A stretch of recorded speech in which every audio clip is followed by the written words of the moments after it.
जॉबमधलं मला हा area machining करायचा आहे. तर हा एरिया पॉकेटनं होऊ शकतो, मशिनिंग एरिया मिलनं होऊ शकतो, ब्लेंड मिलनं होऊ शकतो, ठीक आहे, काउंटरने पण होऊ शकतो. तर मला आता इथं हा जो एरिया ना मला डायनॅमिक मिलने मशिनिंग करायचं आहे. डायनॅमिक म्हणजे काय असतं, आता एरिया मिल आणि डायनॅमिक मिल हे दोन टाईपची मिलिंग आहेत. तर डायनॅमिक मिल म्हणजे काय असतं, तुमचं जे टूल आहे ना तेवढी टूलची लेंथ असते. समजा 50 mm लेंथ आहे टूलची, त्याच्यामध्ये फ्रूट लेंथ किती असेल 25-30 mm. त्या पूर्ण फ्रूट लेंथनं मटेरियल काढतं डायरेक्टली. डायनॅमिकमध्ये काय होतं, पूर्ण असं मटेरियल काढतं असं फ्रूट लेंथली पूर्ण, त्याला म्हणतो आपण डायनॅमिक मशिनिंग. ठीक आहे, तिथं आपल्याला डायनॅमिक मशिनिंग करायचे. त्याला करवाडाईज करून घेतलं अगोदर, लाईन सिलेक्शन होत नाही, करवाडाईज केलं, लाईन सिलेक्शन.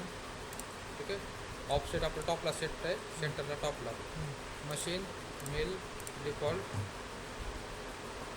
इथे स्टॉक सेटअप द्यायचा बरोबर.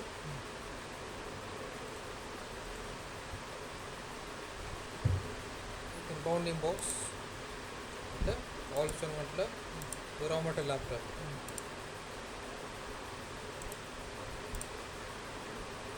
मध्ये गेलो, इथं म्हटलं डायनॅमिक मिल. डायनॅमिक मिल म्हटलं चेन द्यायची. आता मशिनिंग रिजन कोणत्या एरियात मशिनिंग करायचे, तर मला या एरियात मशिनिंग करायचे. ते पार्सल चेन घेते, मला कंटिन्यू चेन द्यायची. त्याला क्लोज केलं, कंटिन्यू चेन घेतली, हे रिजन दिलं. एवढ्या एरियात मला मशिनिंग करायचे. इथे ओके म्हटलं, इथे म्हटलं प्रिओ. एरिया मिल कसं होतं तसंच आहे. ठीक आहे, नंतर इकडं काय आता ओके म्हटलं, इथं मशीन रिजन दिलं आहे. इथं तुम्ही एअर रिजन देऊ शकता. एअर रिजन माहिती आहे, जिथं आपलं टूल बाहेर नेऊ शकतं. या दोन ठिकाणी टूल आपलं बाहेर नेऊ शकतं. एअर रिजन द्यायचे, पार्सल चेन घेतली, एक लाईन दिली प्लस एक लाईन दिली, ओके म्हटलं, इथं प्रिव्ह्यू म्हटलं तर काय होईल, टूल आपलं काय होईल बाहेर येईल. टूल काय होईल थोडं बाहेर येईल दोन्ही साईडला. एअर रिजन दिल्यामुळे काय होतंय, टूल आपलं बाहेर आलं.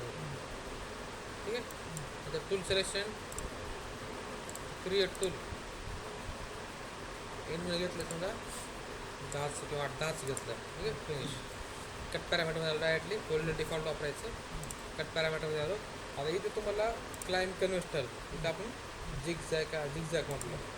ठीक आहे, कन्व्हेन्शनल फीड रेट म्हणजे जे फीड रेट असतो आपला तो आपण किती ठेवला आहे, इथे 120 आहे बरोबर, 120 आहे फीड रेट. इथं आपण किती ठेवला, किती म्हटलं 100%. इथं 50 म्हटलं त्याच्या किती येईल 60 येईल इथं. जो आपण इथे टाकला आहे इथे तोच फीड रेट आपला कटिंगला असणार आहे इथं. ठीक आहे, ॲप्रोच डिस्टन्स म्हणजे काय, एंट्री डिस्टन्स म्हणजे किती बाहेरून एंट्री करायचे हे बघा इथे टाकायचं तुम्हाला. किती आता जॉब इथे तर किती बाहेरून एंट्री करायचे, 5-10 काय तुम्हाला टाकायचं 5 एम टाकलं. फर्स्ट ऑफसेट म्हणजे फर्स्ट ऑफसेट म्हणजे पहिला कटिंग होणार आहे. आता इथे ॲक्च्युअल कटिंग इथं आहे, तर मला बाहेरून कटिंग चालू करायचे. 1-2 पास मला हवेत चालवायचे, नंतर मध्ये जायचं मला. ते तुम्ही इथे टाकू शकता डिस्टन्स, त्याचा फीड इथे टाकू शकता सेपरेट. हा वेगळा फीड असणार आहे आणि हा वेगळा फीड असणार आहे. आणि ते स्टेपवर समजा आपण टाकलं 75 किंवा 50 ठेवलं आपण हाफ ठेवून. ठीक आहे, नंतर इथे मिनिमम टूल पाथ रेडियस, ही जी रेडियस घेतो कॉर्नरला याची रेडियस किती ठेवायची, तर आपण 10% ठेवली. टूलच्या 10% म्हणजे किती, 1 mm.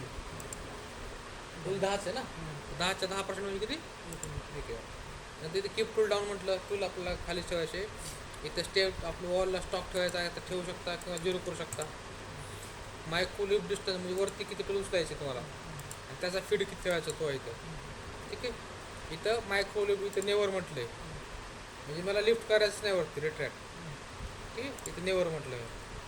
कॉर्नर ट्रीटमेंट काही त्याची गरज नाही. डेप्थ ऑफरमध्ये जायचं, डेप्थ ऑफमध्ये गेलो. इथं आता मी समजा 0.3 दिली तर काय होईल, 0.3 काढाल ते. इथे काय द्यायचं काढायची पॅरामीटर ॲब्सोल्यूट 0 पासून किती जायचं खाली मला -20 mm. एंट्री मोशन हेलेस ठेवा, Halley's only, Halley's followed by middle burial profile medical काय मेडियल. वेगळी एंट्री आहे. एंट्री कशी पाहिजे तुम्हाला, असं टूल आलं पाहिजे का असं आलं पाहिजे लाईनमध्ये, ते ठेवायचं.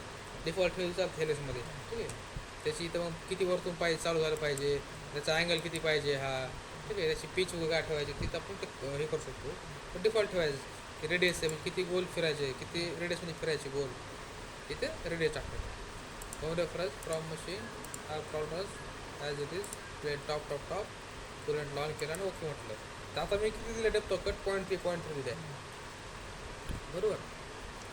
बघा टूल आता बाहेरून एंट्री करते. ठीक आहे. आता हे 0.3 चालले खाली.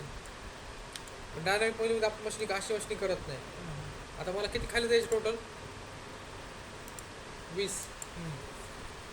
टाकले किती मी 0.3 म्हणजे डायरेक्टली 20 टाकणार. डायरेक्टली 20 एम खाली उचलू डायरेक्टली. बाहेर उतरतंय, जॉबवर उतरत नाही. तर जॉबवर जर उतरलं तर तुटेल ना टोल. आपण बाहेर काढतोय, बाहेरून कटिंग करत करत मध्ये घुसते. ते बघा एक हवेत पास घेते बाहेर. हे बघा बरोबर. इथं जर आपण व्हेरीफाय म्हटलं थ्रेडिंगमध्ये,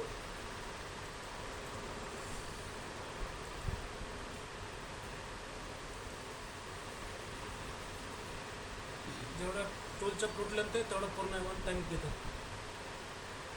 बरोबर. त्याला डायनामिक म्हणते, डायनामिक बिलिंग म्हणते त्यालाच.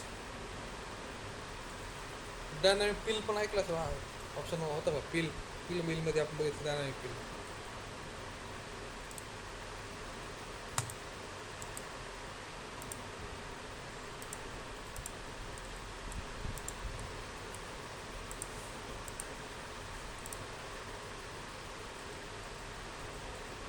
काय करते पूर्ण फ्रूट लेथ मटेरियल काढते.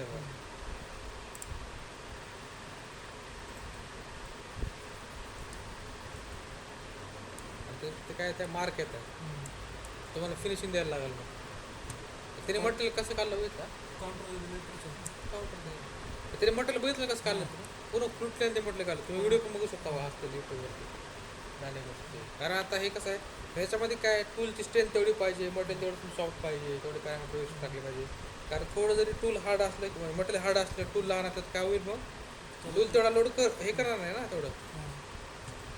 डायनामिक बिलमध्ये काय होतं की पूर्ण तुमचं जे काय फ्रूट लेथ असणार आहे ते पूर्ण युटिलाइज करतं, तेवढ्या पूर्ण एरियाने मटेरियल रिमूव्ह होतं. आपण नॉर्मल पिलमध्ये काय होतं, नॉर्मल मशिनिंगमध्ये हा पार्ट काढतो मटेरियल, हा नाही काढत. हा फरक आहे. कळलं. कळलं.